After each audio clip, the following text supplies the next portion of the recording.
Good morning, all. Yesterday we have started electric field intensity due to a dipole on axial line. This we have studied, ठीक है, on equatorial line was also discussed in the class. Ma'am audio नहीं आ रही। Audio में अभी तो कोई problem नहीं होना चाहिए। ऑडियो सबके पास आ रही है?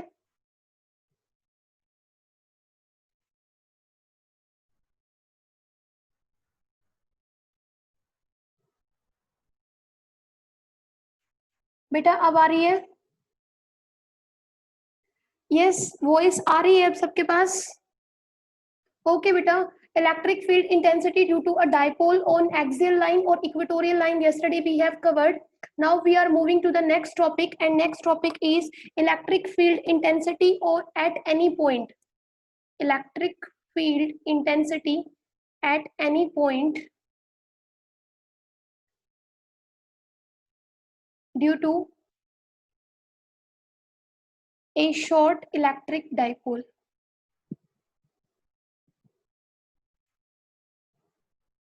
आपके पास एक शॉर्ट इलेक्ट्रिक डाइपोल है, ठीक है। इलेक्ट्रिक डाइपोल अब सबको पता है, electric dipole consist of two equal and opposite charges separated by some distance is known as electric dipole. आपको उस इलेक्ट्रिक डाइपोल के ऊपर कोई एक पॉइंट लेना है, ठीक है, और उस पॉइंट पे आप क्या करना चाहते हो, electric field intensity find out करना चाहते हो। प्लीज इसको ध्यान से देखना। सपोज ये आपने एक इलेक्ट्रिक डाइपोल ले लिया, this is minus Q, this is plus q, this point is a, this point is b।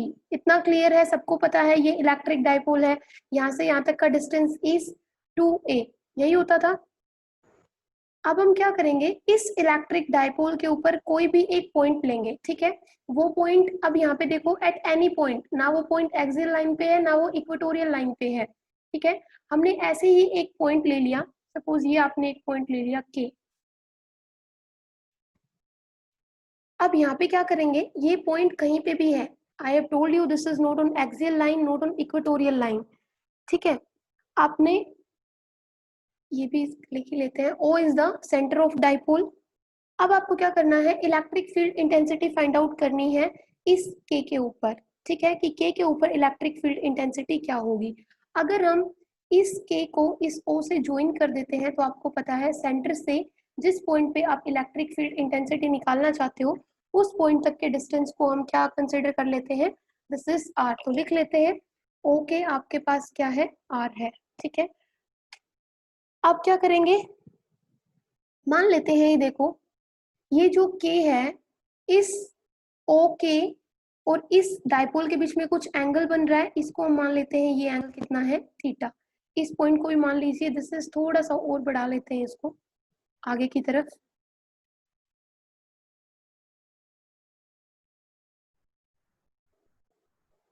ये आपके पास B, देख रहे हो, ये पॉइंट मैंने यहाँ पे लिया है। When I have joined this point to the center of dipole O, this is making an angle theta, ठीक है। अब आपको पता है डाइपोल मोमेंट की जो डायरेक्शन होती है that is from minus charge to the plus charge, ये तो डाइपोल मोमेंट की डायरेक्शन होगी from minus Q to plus Q. अब हम यहाँ से क्या करेंगे, ये जो आपका डाइपोल है, डाइपोल मोमेंट को हम क्या करेंगे, दो कंपोनेंट्स में रिजोल्व करेंगे। डाइपोल मोमेंट P, इसको दो कंपोनेंट्स में हम क्या करेंगे, रिजोल्व करेंगे। One is P cos theta and second is P sin theta. अब देखो कैसे करेंगे, अब थीटा तो ये है, तो इसका मतलब अगर हम इसको पीछे की तरफ रिड्यूस कर दें तो एक कंपोनेंट तो हो गया आपके पास ये कंपोनेंट क्या होगा, ये होगा P cos थीटा वाला कंपोनेंट, इसको हम बोल देते हैं A1 B1। प्लीज ध्यान से सुने, ये आपके पास डाइपोल मोमेंट था A से B की तरफ, P से हम डिनोट कर रहे थे। इस P को, डाइपोल मोमेंट P को ही हमने क्या किया, दो कंपोनेंट्स में रिजोल्व कर दिया। इसकी डायरेक्शन ये है, तो एक कंपोनेंट तो हो गया ये वाला, ठीक है, A1 B1, ठीक है, A1 B1 है। और दूसरा कंपोनेंट कौन सा है, P sin थीटा। अब ये P sin थीटा वाला कंपोनेंट जो होगा वो हम कुछ ऐसे ड्रॉ करेंगे यहाँ से,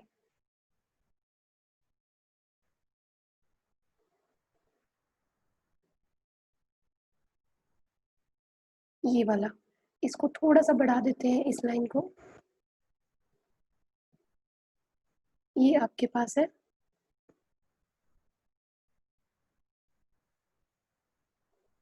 ये आपके पास माइनस क्यू है और ये आपके पास ए है, तो ये आपके पास A2B2 हो गया है।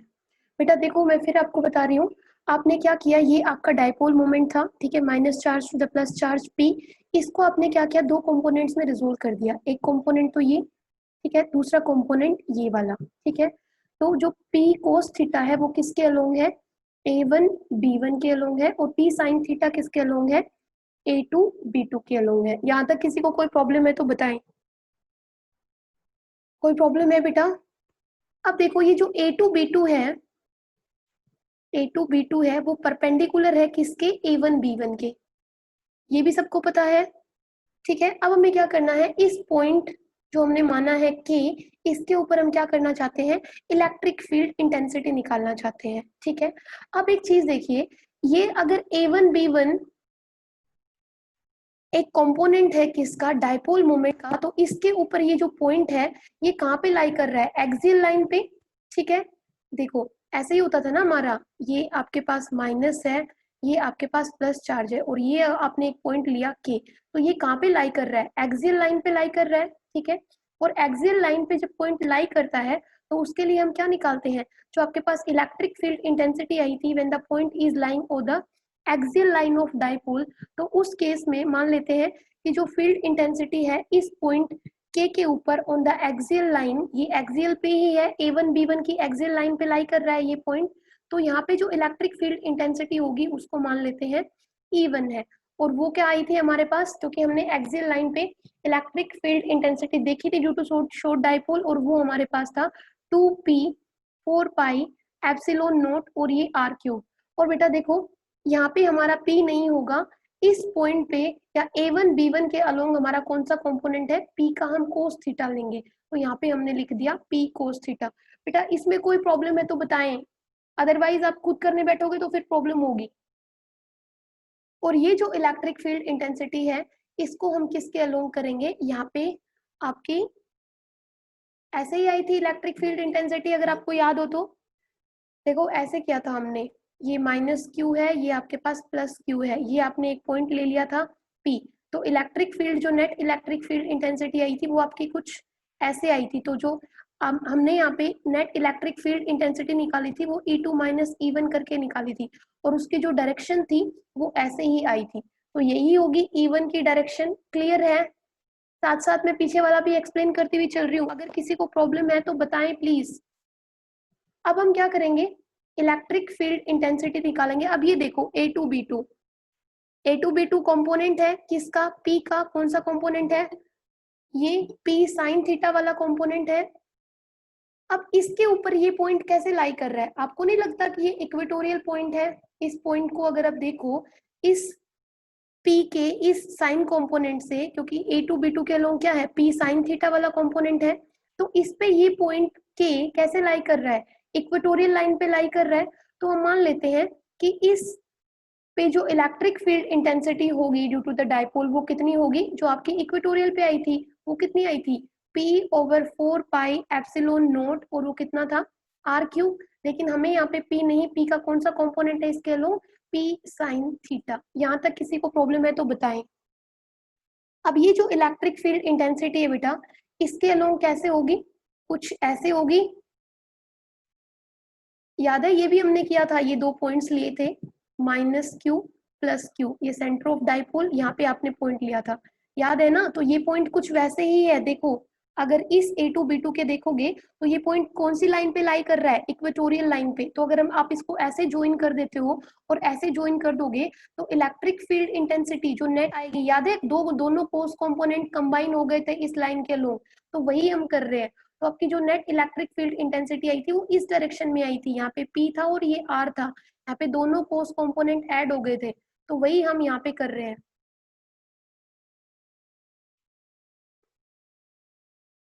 श्रुति क्लियर है? श्रुति क्लियर नहीं हुआ ये? बेटा ये मैंने क्या किया है ना, इस पॉइंट में हम जो आपका एक्सियल लाइन पे और जो इक्वेटोरियल लाइन पे था ना, उन दोनों का कॉम्बिनेशन है। आपके पास एक डायपोल था ए बी, ठीक है, उसके अलोंग जो डायपोल मोमेंट था पी।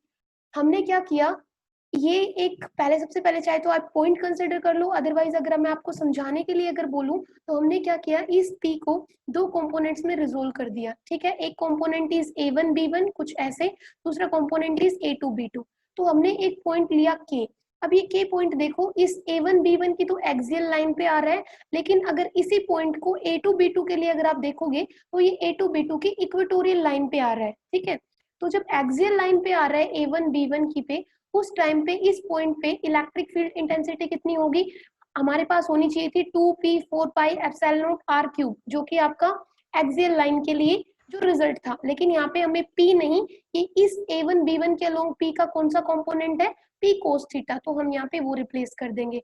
ऐसे ही जब ये पॉइंट इक्वेटोरियल लाइन पे आ रहा है, a2 b2 की इक्वेटोरियल लाइन पे, उस टाइम पे यहाँ पे इलेक्ट्रिक फील्ड इंटेंसिटी कितनी होगी, जो हमारा इक्वेटोरियल का रिजल्ट आया था। क्लियर है? तो इक्वेटोरियल का रिजल्ट क्या था, p/4πε0r³ था।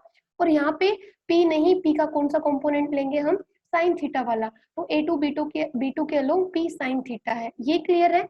अब ये आप देखो, ये इसके अलोंग आएगा, इस लाइन के अलोंग जो इलेक्ट्रिक फील्ड इंटेंसिटी E2 होगी, वो होगी, अगर इस पॉइंट को आपने k माना है, अगर इसको L माना है तो इसको m मान लीजिए।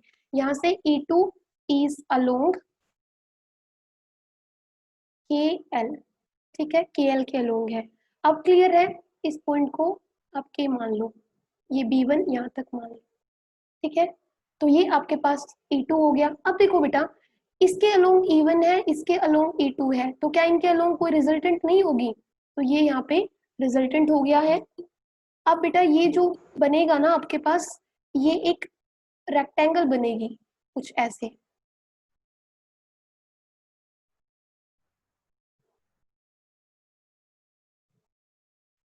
ये E1 है इस लाइन के अलोंग, ये E2 है, और ये इन दोनों का क्या है, रिजल्टेंट, ठीक है, E। अब इस ट्रायंगल को कंप्लीट कर लेते हैं, तो ये आपके पास एक ट्रायंगल कंप्लीट हो गई है। क्लियर है? इस एंगल को कितना मान लेते हैं, अल्फा। यहाँ तक किसी को कोई डाउट? थोड़ा सा कंफ्यूजिंग तो नहीं कह सकते, लेकिन हाँ आप लोगों को लग रहा होगा। अब देखो एक चीज देखो, यहाँ से ये जो KM है, ये पॉइंट को K माना था हमने, ये जो KM है ये पैरेलल है किसके, A2 B2 के, ठीक है। और आपके पास A2 B2 के तो पैरेलल है, लेकिन KL के क्या है, परपेंडिकुलर है, ठीक है। हमने ये कंप्लीट करके ये रेक्टेंगल बना दिया है, KLM, और इसको भी नाम दे दो N, ठीक है। अब हम क्या करेंगे, जो नेट इलेक्ट्रिक फील्ड इंटेंसिटी है, net electric field intensity at this point, वो किसके अलोंग है, KL के अलोंग है। वो किसके इक्वल होगी, वो होगी, सॉरी KL के अलोंग नहीं, दिस इज N पॉइंट, के N के अलोंग है, और वो क्या होगी, वो होगी आपके पास E1 का स्क्वायर प्लस E2 का स्क्वायर होगा। तो ये KL का स्क्वायर प्लस KM का स्क्वायर, KL के अलोंग क्या है, E1 है, K2 के अलोंग क्या है, E2, के एम के अलोंग क्या है, E2, तो मैंने डायरेक्ट लिख दिया है E1 का स्क्वायर प्लस E2 का स्क्वायर। क्लियर? ये आपके पास क्या आ जाएगा, के एन के अलोंग आपकी नेट इलेक्ट्रिक फील्ड इंटेंसिटी। अब इसको निकाल सकते हो, कैसे निकालोगे, सीधा ही आपके पास E1 भी है और आपके पास E2 भी है, दोनों का स्क्वायर करके रूट ले लो।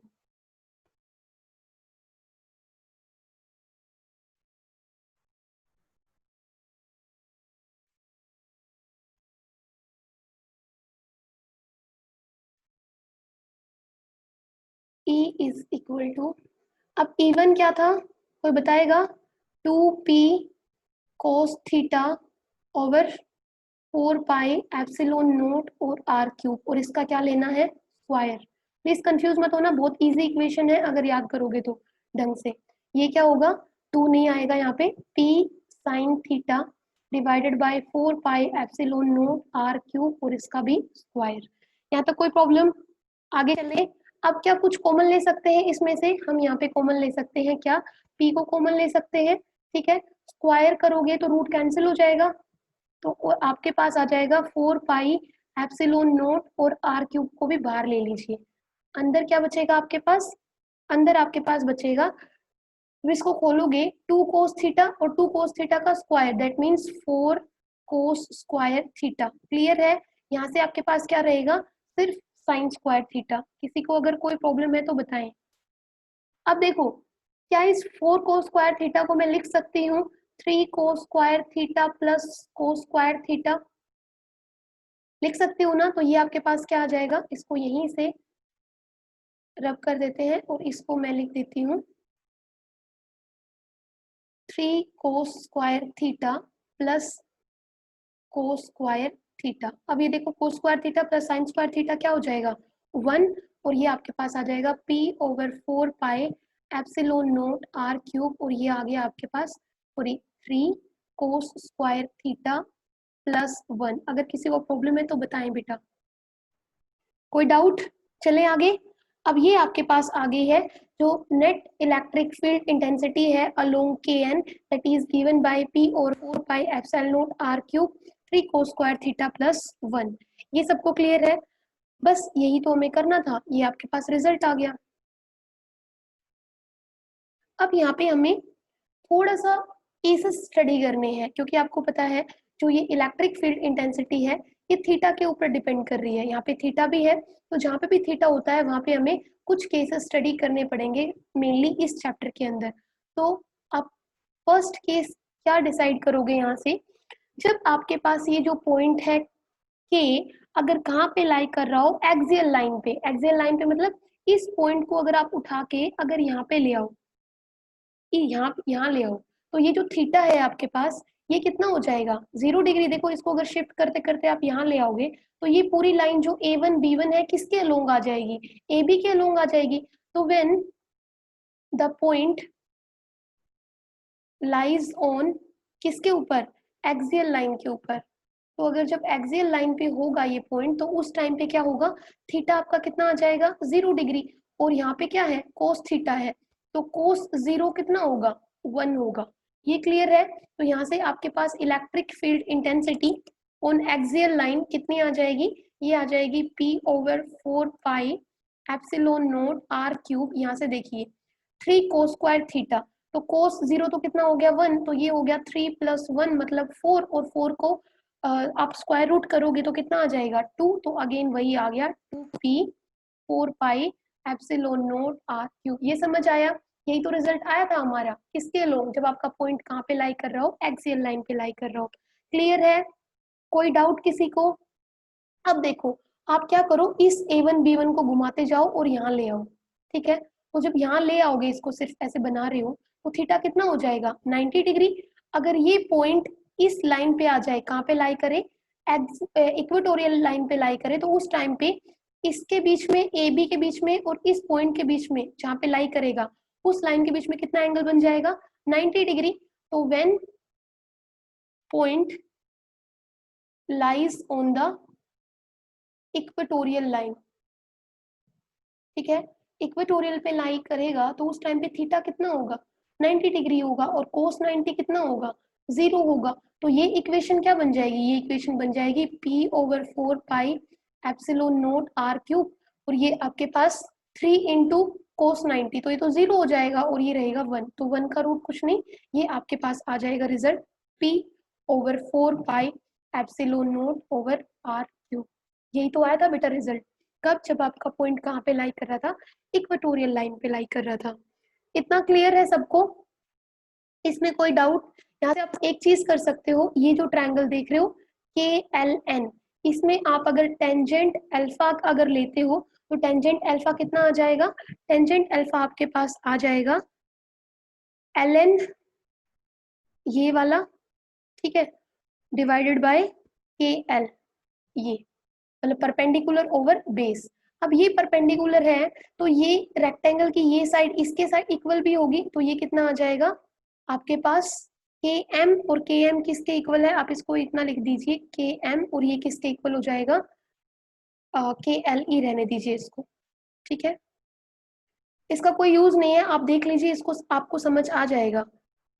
ठीक है, अगर आप KL करोगे तो KL के अलोंग क्या है, E1 है, यहाँ पे E1 की वैल्यू रखना, KM के अलोंग आपके पास E2 है, E1 और E2 दोनों की वैल्यू रखोगे, E1 भी आपके पास है, E2 भी आपके पास है, जब दोनों को सोल्व करोगे तो लास्ट में आपके पास रिजल्ट आ जाएगा क्या, tangent alpha is equal to half tangent theta.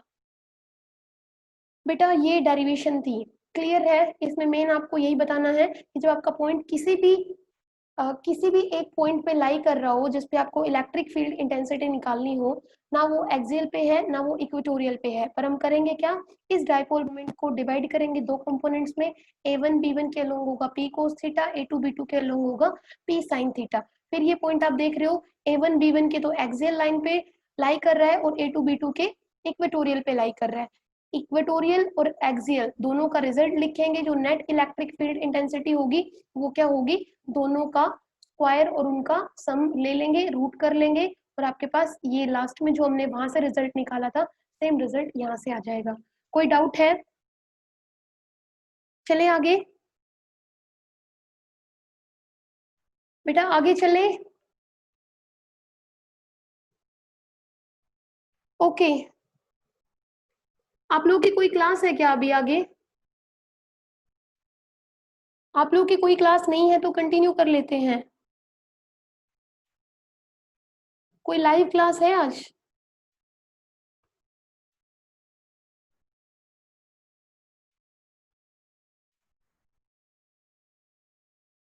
बेटा किसी की लाइव क्लास है या नहीं है, एक बार लिख दीजिए, मैम लाइव क्लास है, मैम लाइव क्लास नहीं है।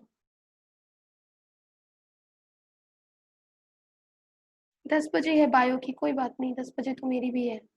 ओके कंटिन्यू करते हैं, अपना चैप्टर खत्म करेंगे। किसी की क्लास हो तो बता दें, नहीं है किसी की भी क्लास, ओके बेटा कंटिन्यू करेंगे। अब देखो next topic is electric dipole in a uniform two dimensional electric field. बेटा इसको अच्छे से समझना, आपके पास क्या है, एक uniform two dimensional electric field है। यूनिफॉर्म इलेक्ट्रिक फील्ड क्या होता है, जहां पे उस इलेक्ट्रिक फील्ड में कोई भी आप एक पॉइंट लो, इलेक्ट्रिक फील्ड के अंदर सब जगह आपको फील्ड इंटेंसिटी क्या मिलेगी, सेम। तो उस इलेक्ट्रिक फील्ड के अंदर हम क्या रख दे, अपना एक इलेक्ट्रिक डाइपोल रख दे, तो क्या होगा वो हमें देखना है। ठीक है, तो सबसे पहले तो हमें क्या करना होगा, एक इलेक्ट्रिक फील्ड बनाते हैं। तो ये हमने इलेक्ट्रिक फील्ड बना लिया है, पेंसिल चेंज कर देती हूँ, नहीं दूसरा कलर लेते हैं। ये हम इलेक्ट्रिक फील्ड लाइंस, आप देख रहे हो लाइंस के बीच में स्पेसिंग इक्वल रहनी चाहिए, कुछ ऐसे। तो इसका मतलब ये क्या है, यूनिफॉर्म इलेक्ट्रिक फील्ड है। यूनिफॉर्म इलेक्ट्रिक फील्ड की डायरेक्शन कहाँ से कहाँ होती है, कोई बताएगा जरा, चैट में रिप्लाई करें, अदरवाइज मैं बताती हूँ फिर। श्रुति, वर्षा, नेहा, तमन्ना, इलेक्ट्रिक फील्ड की डायरेक्शन कौन से चार्ज से कहाँ होती है? इलेक्ट्रिक फील्ड का मतलब ही क्या होता है, पॉजिटिव टू नेगेटिव लिखा है तमन्ना ने, ओके यस बेटा पॉजिटिव टू नेगेटिव होती है। इलेक्ट्रिक फील्ड का मतलब क्या होता है, जहाँ पे एक तरफ सारे पॉजिटिव चार्जेस आ जाए, ठीक है लाइक दिस, और यहाँ पे सारे नेगेटिव चार्जेस आ जाए, तो हम क्या कहेंगे कि यहाँ पे क्या क्रिएट हो गया है, एक इलेक्ट्रिक फील्ड क्रिएट हो गया है, क्योंकि एक तरफ सारे चार्जेस कौन से हैं, पॉजिटिव, और एक तरफ सारे चार्जेस कौन से हैं, नेगेटिव।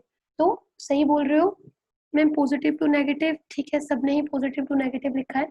तो ये लाइंस देखो, जो आपकी एरोज है वो इस पॉइंट से स्टार्ट हो रही है और इधर जा रही है, इसका मतलब यहाँ पे पॉजिटिव चार्जेस है और यहाँ पे नेगेटिव चार्जेस है, तो इलेक्ट्रिक फील्ड की direction is from positive to negative. ठीक है, ये आपके पास इलेक्ट्रिक फील्ड हो गया, तो इलेक्ट्रिक फील्ड को हमने ऐसे डिनोट कर दिया। क्लियर?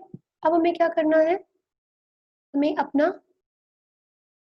इस इलेक्ट्रिक फील्ड के अंदर हमें क्या रखना है, हमें एक डाइपोल रखना है। अब आपको पता है डाइपोल क्या होता है, एक तरफ पॉजिटिव चार्ज एक तरफ नेगेटिव चार्ज, तो ये हमने यहाँ पे अपना डाइपोल रख दिया है। ठीक है, ये पॉइंट ए, ये पॉइंट बी, इस पे चार्ज कौन सा है, -q, इस पे चार्ज कौन सा है, +q। ठीक है, पॉजिटिव टू नेगेटिव। अब याद रखना इस तरफ नेगेटिव चार्जेस है और इस तरफ पॉजिटिव चार्जेस है। अब देखो ये सेंटर ऑफ डाइपोल हो गया, ठीक है, यहाँ पे बना लेते हैं सेंटर ऑफ डाइपोल, ये सेंटर ऑफ डाइपोल हो गया। अब देखिए यहाँ पे कुछ एंगल बन रहा है, ठीक है, कितना एंगल बन रहा है, थीटा एंगल बन रहा है।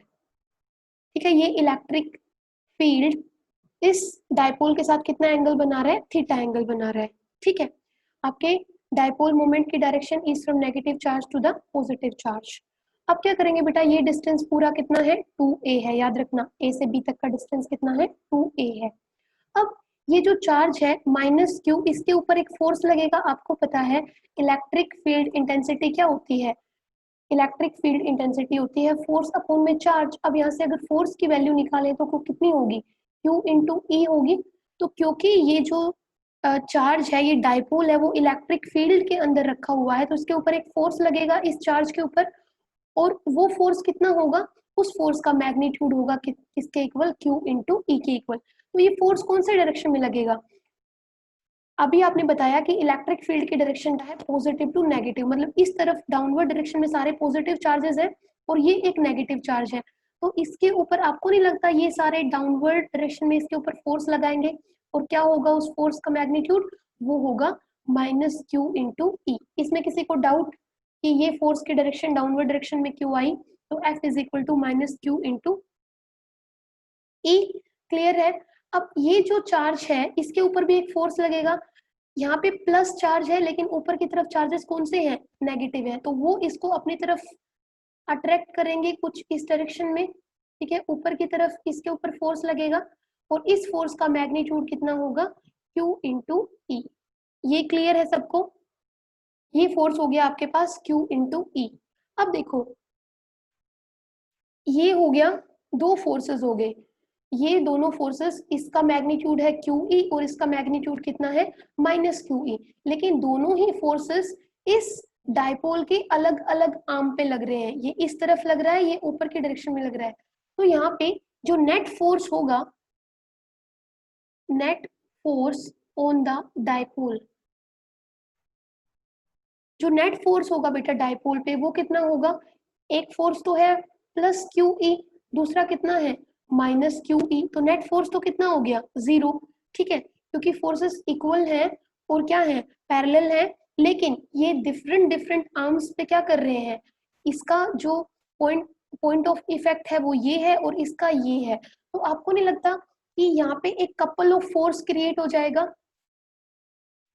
कपल ऑफ फोर्स यहाँ से क्रिएट हो रहा है, इन दोनों को हम क्या बोल रहे हैं, इन दोनों फोर्सेस को, ये दोनों फोर्सेस मिलके क्या बनाएंगे, एक कपल बनाएंगे, और कपल बनाने के बाद ये जो फोर्स है ये डाइपोल को क्या करेगा, एंटी क्लॉकवाइज में, ये दोनों कपल ऑफ फोर्सेस क्या करेंगे, इस डाइपोल को इलेक्ट्रिक फील्ड के अंदर एंटी क्लॉकवाइज डायरेक्शन में क्या करेंगे, रोटेट करेंगे, ठीक है, ये इसको इस डायरेक्शन में और ये वाला फोर्स इसको इस डायरेक्शन में लेके जाएगा। तो देखो ये डायरेक्शन ऑफ रोटेशन होगी, यहाँ से कौन सी हो जाएगी, एंटी क्लॉकवाइज डायरेक्शन हो जाएगी, और यहाँ से बेटा फोर्स नहीं क्या अप्लाई होगा, यहाँ पे टॉर्क अप्लाई होगा, ठीक है, क्योंकि आपको पता है यहाँ पे फोर्स तो 0 हो गया है, ठीक है, लेकिन यहाँ पे जो ये कपल ऑफ फोर्स है ये इस डाइपोल को रोटेट करेंगे कौन सी डायरेक्शन में, एंटी क्लॉकवाइज डायरेक्शन में, जिसकी वजह से ये जो आपका डाइपोल है वो क्या होगा, एक्सिस के अलोंग, इलेक्ट्रिक फील्ड की एक्सिस के अलोंग क्या हो जाएगा, रोटेट हो जाएगा। अब ये जो टॉर्क होगा, वो टॉर्क को आप किससे डिनोट करते हो, टाउ से डिनोट करते हो, और टॉर्क क्या होता है, कोई बताएगा क्या होता है, force, one of the forces, torque का जो मैग्नीट्यूड होगा वो इक्वल होगा किसके, प्रोडक्ट ऑफ फोर्स, जो इस एक पॉइंट पे जो फोर्स लग रहा है, इस चार्ज पे और इस चार्ज पे जो फोर्स लग रहा है, दोनों का मैग्नीट्यूड तो इक्वल ही है, तो किसी भी एक फोर्स को ले लीजिए, तो हमने फोर्स ले लिया, और इन दोनों के बीच में, दोनों फोर्सेस है, इनके बीच में परपेंडिकुलर डिस्टेंस देखना है कि कितना है। तो परपेंडिकुलर डिस्टेंस देखने के लिए हम क्या करेंगे, ए से हम क्या करेंगे, एक परपेंडिकुलर ड्रॉ कर दिया हमने ये, ठीक है, और इस पॉइंट को नाम दे दिया क्या, सी, और इन दोनों को यहाँ पे ज्वाइन कर दिया है,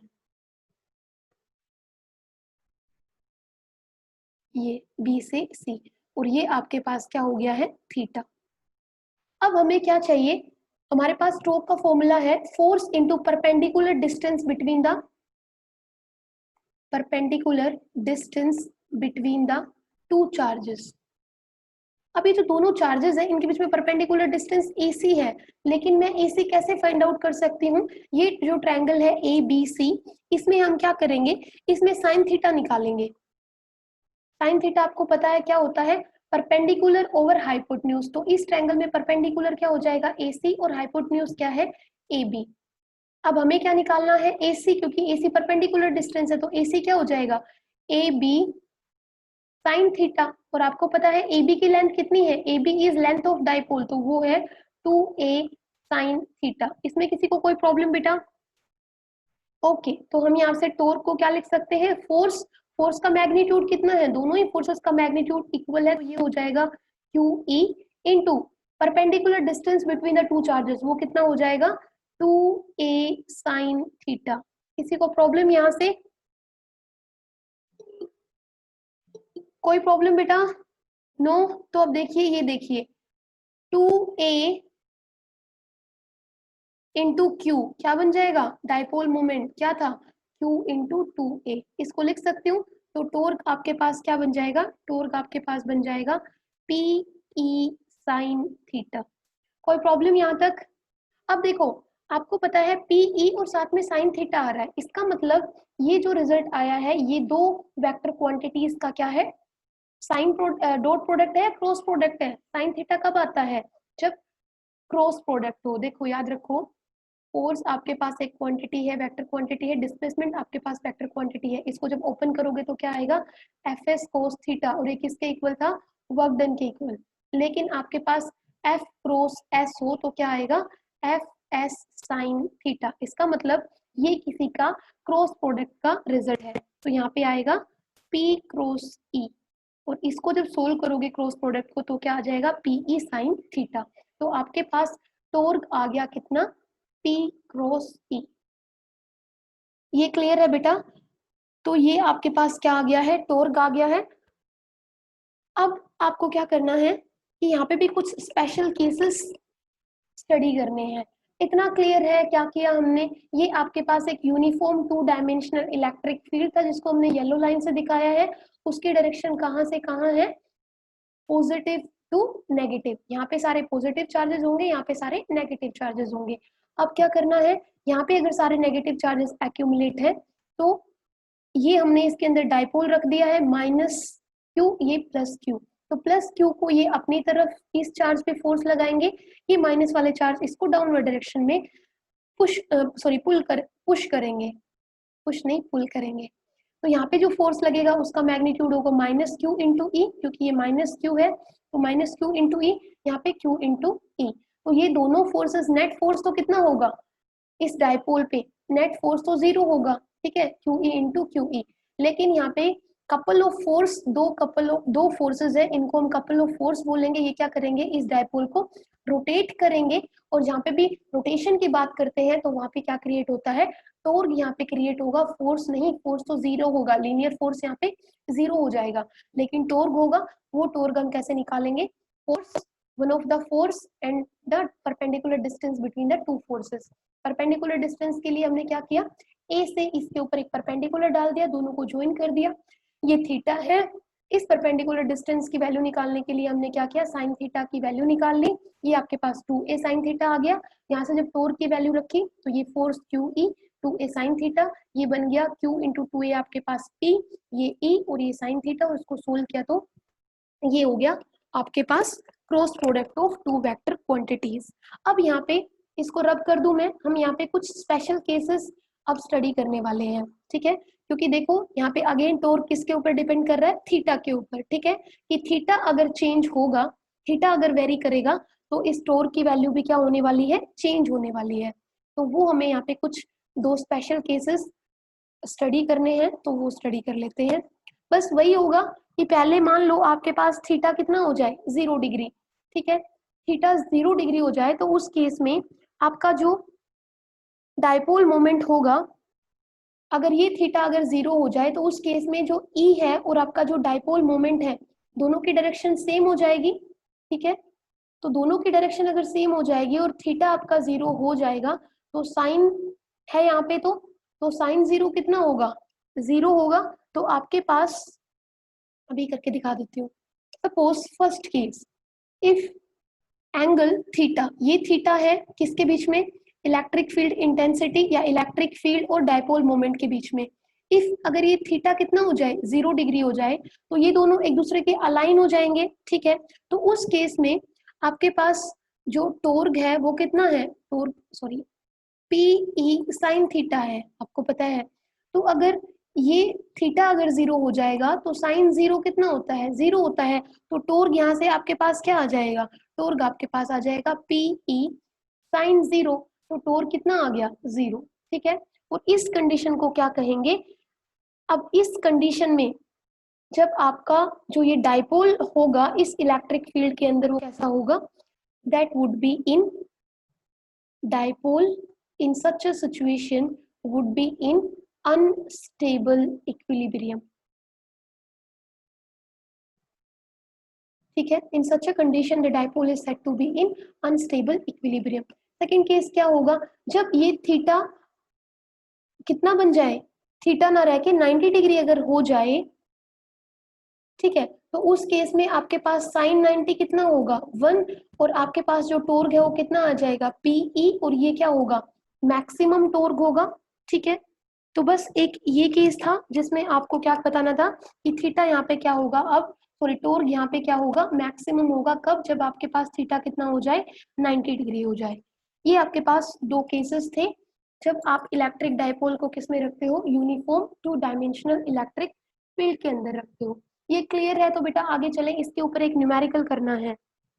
चले आगे, कोई प्रॉब्लम किसी को, दोनों टॉपिक्स आज वाले क्लियर हैं। ओके, एक न्यूमेरिकल लिखिए, फिर जल्दी करेंगे सब लोग। आपके पास दो चार्जेस है, ठीक है, two charges of plus minus 1000 microcoulombs are separated by 2 mm। Clear है, the dipole so formed is held at an angle of 30 degree with a uniform electric field of 15 into 10 to the power 4 Newton per coulomb। ठीक है, calculate the torque acting on the dipole. निकालिए कितना होगा, अभी हमने किया है just. Calculate the, बेटा प्लीज आप ये मत सोचिए कि आपके न्यूमेरिकल्स हैं वो सिलेबस में नहीं है। Torque acting on the dipole, एक दो चार्जेस है, ठीक है, प्लस माइनस 100 माइक्रोकूलम पता ही चल गया होगा, क्योंकि डाइपोल है तो एक की पोलैरिटी पॉजिटिव होगी, एक की नेगेटिव होगी। उन दोनों के बीच में जो डिस्टेंस है दैट इज 2 mm। जो डाइपोल को आपने रखा है इलेक्ट्रिक फील्ड के अंदर, तो थीटा कितना है, 30 डिग्री, और इलेक्ट्रिक यूनिफॉर्म इलेक्ट्रिक फील्ड की स्ट्रेंथ कितनी है, 15 into 10 to the power 4 newton per coulomb. तो आपको क्या निकालना है, torque acting on the dipole. तो torque acting on the dipole का फॉर्मूला क्या है आपके पास, अभी हमने निकाला था, torque is equal to P E sine theta. Clear है, निकालो जल्दी क्या होगा, निकाले जल्दी।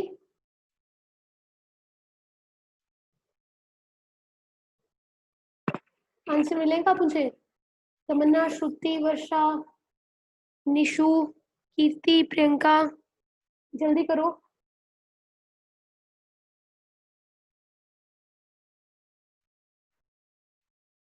0.15। वर्षा यूनिट क्या लगाओगे,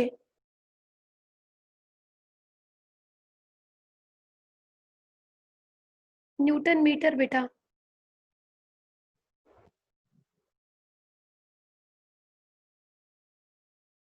ओके, सोल्व करते हैं जिनको नहीं समझ आया है। देखो, torque is equal to dipole moment, आपको डायरेक्ट तो दे नहीं रखा, तो डाइपोल मोमेंट को आप क्या लिख सकते हो, Q इंटू 2A लिख सकते हो। तो ये हो जाएगा आपके पास Q इंटू 2A ई साइन थीटा। ये क्लियर है। अब देखो यहाँ से आपके पास Q की वैल्यू क्या गिवन है आपको, 1000 माइक्रोकूलम। अब मैं यहाँ पे पोलैरिटी पे नहीं जा रही हूँ, क्योंकि हमें तो यहाँ पे मैग्नीट्यूड चाहिए एक का। तो ये माइक्रो है, तो 10 to the 1000 into 10 to the power -6। अब ये हो गया कूलम। अब ये क्या होगा, इसको आप लिख सकते हो 10 to the power 3 into 10 to the power -6 coulomb. Solve करोगे तो 10 टू द पावर -3 कूलम। ये क्लियर है। अब आपके पास क्या है, इसके आगे भी प्लस माइनस ही रख लो आप।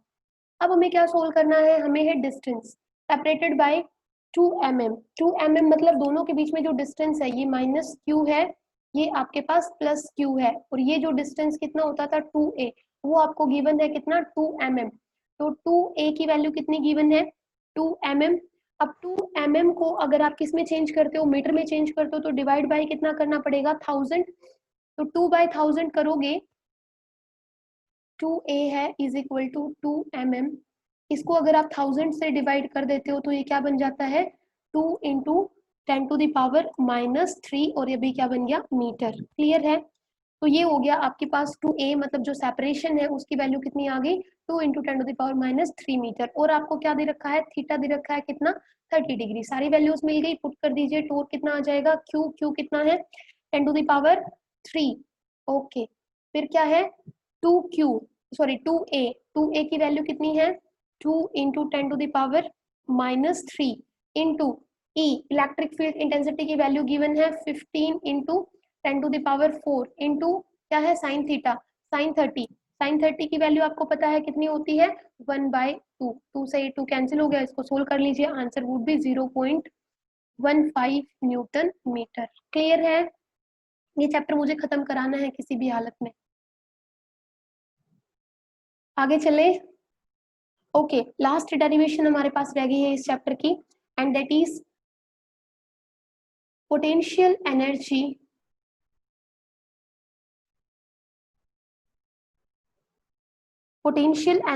Of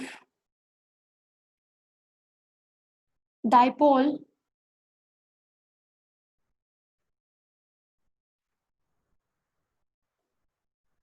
potential energy of dipole. Tinku समझ आ रहा है? जितेन, आशीष, यूनिफॉर्म इलेक्ट्रिक फील्ड।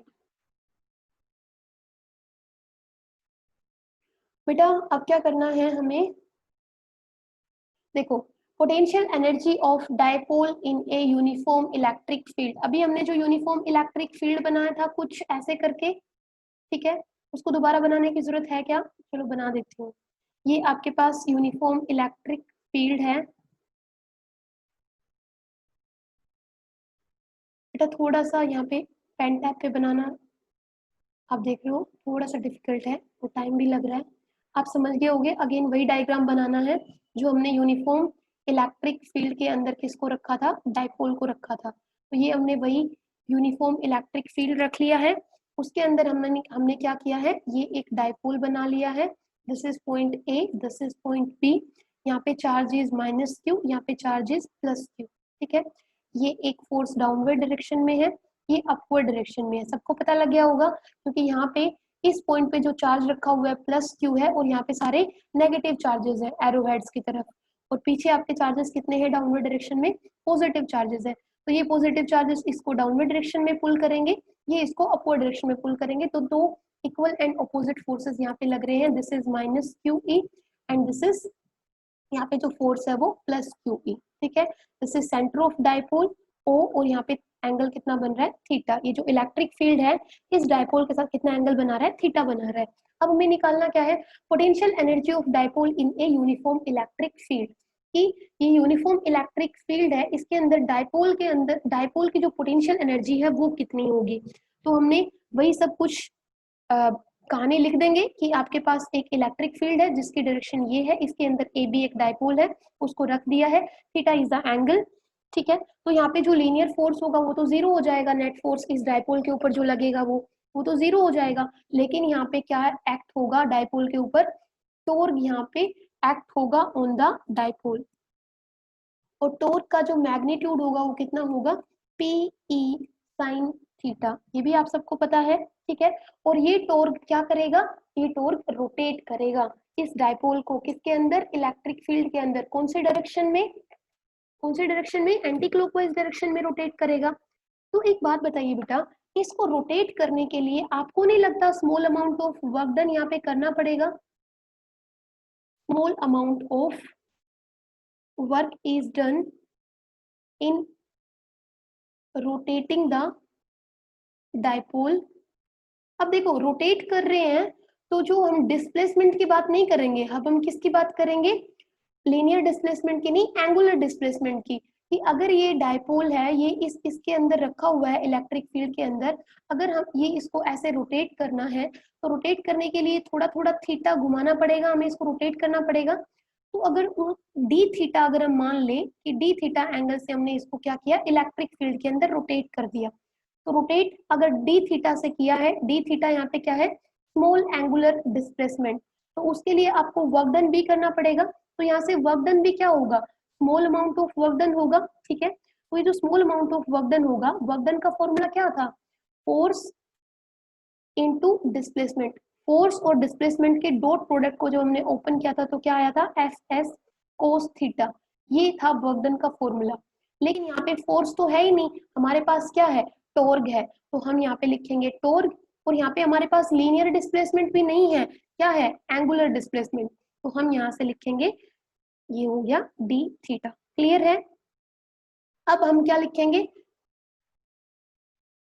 ये आपके पास force into displacement F S लिखते थे, तो एफ एस नहीं, हमने लिखा टॉर्क इनटू एंगुलर डिस्प्लेसमेंट। अब टॉर्क की वैल्यू आपके पास है कितनी है, पीई साइन थीटा, तो ये हमने पुट कर दिया पीई साइन थीटा और साथ में क्या, डी थीटा। ठीक है बेटा। अब हम क्या करेंगे, बस इस डायपोल को इलेक्ट्रिक फील्ड में कंप्लीटली रोटेट करने के लिए जो complete amount of work done होगा, total amount of work done, total amount of work done in rotating the dipole from theta 1 to theta 2। कि मान लो इनिशियल में वैल्यू कितनी है थीटा की, थीटा 1, तो थीटा 1 से थीटा 2 अगर हमें उसको रोटेट करना हो तो total amount of work done कितना होगा, तो उसके लिए हम क्या करेंगे, दोनों तरफ इंटीग्रेशन कर देंगे, इंटीग्रेशन कर देंगे। और यहाँ पे इंटीग्रेशन किसका करना है, हमें तो इस डी थीटा को करना है ना, मतलब ये थीटा की वैल्यू चेंज कर रहे हैं, तो लिमिट्स क्या हो जाएंगी आपकी, थीटा 1 से theta 2, initial limit theta 1, final limit theta 2। अब डी डब्ल्यू से तो क्या बन जाएगा, complete amount of work done, और ये आपके पास क्या हो जाएगा, P और E, तो दोनों ही चेंज नहीं होंगे, तो उससे हमने क्या किया, इसको इंटीग्रेशन से बाहर लिख लिया। साइन थीटा का इंटीग्रेशन आपको पता है क्या होता है, माइनस कोस थीटा, ठीक है। साइन थीटा का integration is minus cos theta, cos theta का इंटीग्रेशन क्या होगा, साइन थीटा, तो साइन का इंटीग्रेशन क्या होता है, integration of sine theta is equal to minus cos theta, तो ये माइनस कोस थीटा आ गया, लिमिट्स कहाँ से कहाँ तक, थीटा 1 से थीटा 2, तो वर्क डन क्या आ गया है, पी ई, ये आपके पास क्या आ जाएगा, माइनस को बाहर ले लीजिए, ये आपके पास आ जाएगा कोस थीटा 2 माइनस कोस थीटा 1। यहाँ तक किसी को कोई प्रॉब्लम है तो बताएं बेटा, किसी को कोई प्रॉब्लम यहाँ तक, no ma'am, okay. Shruti, Varsha, Rinca, Chanchal,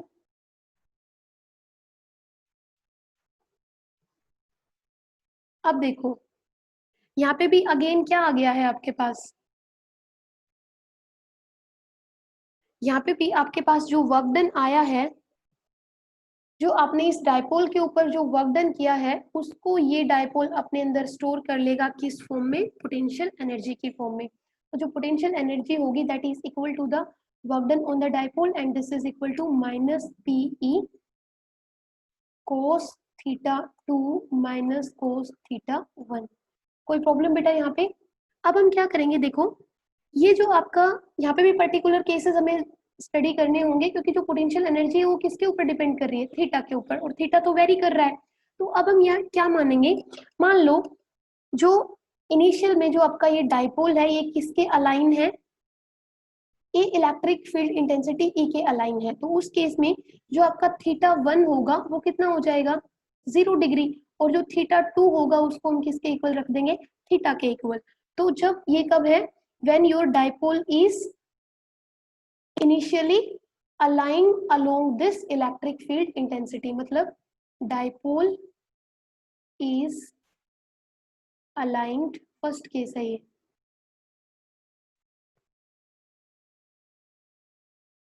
dipole is aligned along the electric field intensity, ठीक है। तो उस केस में जो θ1 होगा वो तो 0 रख देंगे और θ2 है उसको थीटा की जगह रख देंगे। तो आपके पास ये कितनी आ जाएगी, माइनस PE, ये आ जाएगा कोस थीटा, θ2 को तो थीटा रखोगे और कोस 0 कितना होता है, 1। ठीक है, ये आपके पास आ गया। अब सेकंड केस कब होगा, जब हम क्या करेंगे, जो थीटा है वो इनिशियली कितने पे हो, इनिशियली अब हमने कितना किया है, इनिशियली 0 डिग्री पे लिया है, लेकिन अगर इनिशियली हमारा ये जो डाइपोल हो इनिशियली कितने एंगल पे हो, 90 डिग्री पे, राइट एंगल पे, तो उस टाइम पे आपका जो θ2 होगा, ये तो θ1 हो गया, θ2 की वैल्यू हम क्या लेंगे, θ2 को थीटा रख देंगे। तो उस केस में कितना आ जाएगा, ये आपके पास आ जाएगा माइनस PE कोस 90 कितना हो जाएगा बेटा, सॉरी ये तो आपके पास कोस थीटा और कोस 90 कितना हो जाएगा, 0। ठीक है, तो ये आपके पास 0 हो गया और इसको आप क्या लिख दोगे, माइनस PE कोस थीटा। ठीक है, और अगर यहाँ पे माइनस देखो PE और अगर साथ में थीटा है तो जो एनर्जी है वो आपके पास क्या आ जाएगी, दो ये जो क्वांटिटीज है इनका डॉट प्रोडक्ट, तो ये आ जाएगा P क्रॉस E और साथ में माइनस। ठीक है बेटा, तो पोटेंशियल एनर्जी कैसी क्वांटिटी है, एक स्केलर क्वांटिटी है, इसको भी हम किस में मेजर करेंगे, जूल में। यहाँ पे आपका चैप्टर खत्म होता है, सेकंड चैप्टर। तो this is all about the second chapter. अब आप करोगे क्या, अब आप लोगों को न्यूमेरिकल्स करने होंगे। तो न्यूमेरिकल्स मैं आप लोगों को पहले ही बता चुकी हूँ, डेली आप लोगों को न्यूमेरिकल्स दिए जाते हैं, प्लीज उनको अच्छे से कीजिए। आज भी मैं आप लोगों को कुछ न्यूमेरिकल्स दूंगी, दूसरी बुक से दूंगी, तो जैसे भी हो इवनिंग तक 8 बजे तक वो न्यूमेरिकल्स मुझे सोल्व करके भेज देना। मैंने आपको पहले भी कहा है, प्लीज न्यूमेरिकल्स किया कीजिए आप, अगर न्यूमेरिकल्स नहीं करोगे तो नहीं होगा। ठीक है,